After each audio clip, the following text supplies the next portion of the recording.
तुम्हाला केक खूप आवडतो आणि ते बनवायची प्रोसेस खूप लेंदी वाटते, तर तुम्हाला इझी प्रोसेस दाखवते, तेही 4.5 मिनटामध्ये. हे प्रीमिक्स घेतलं आहे मी केकचं, ते ह्या कंपनीचं आहे.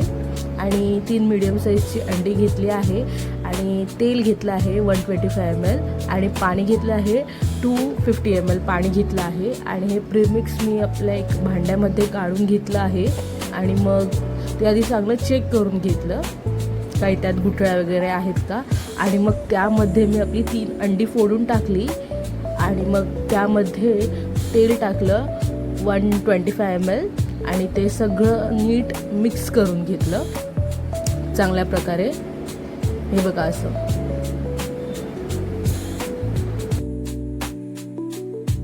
कुठेही गुठळ्या नाही राहायला पाहिजे. सगळं मिक्स झाल्यावरती मग 250 ml मी त्यामध्ये पाणी घातलं आणि पाणी घालून सुद्धा सगळं नीट मिक्स करून घेतलं.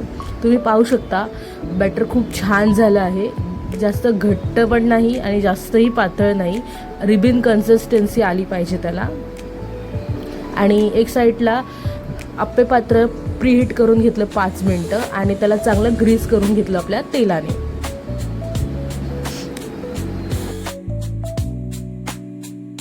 आप्पे पात्रामध्ये मी तयार केलेलं बॅटर टाकलं.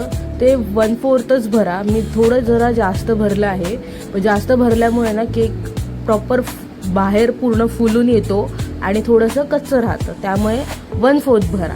आणि वरून डेकोरेशनसाठी टूटी फ्रुटी टाका, ते खूप छान लागतं आणि मुलांना देखील खूप आवडतं. आणि हे आपण टिफिनला सुद्धा देऊ शकतो मुलांना.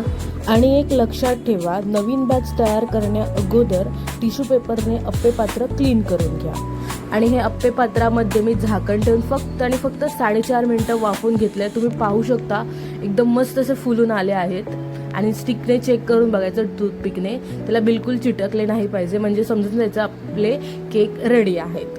आणि तुम्ही पाहू शकता हे बघा किती असे स्पॉन्जी आहेत आणि आतून एकदम मस्त असे जाळीदार झाले आहेत. तर असेच नवनवीन व्हिडिओज बघण्यासाठी माझ्या पेजला फॉलो आणि सबस्क्राईब करायला विसरू नका. थँक्यू.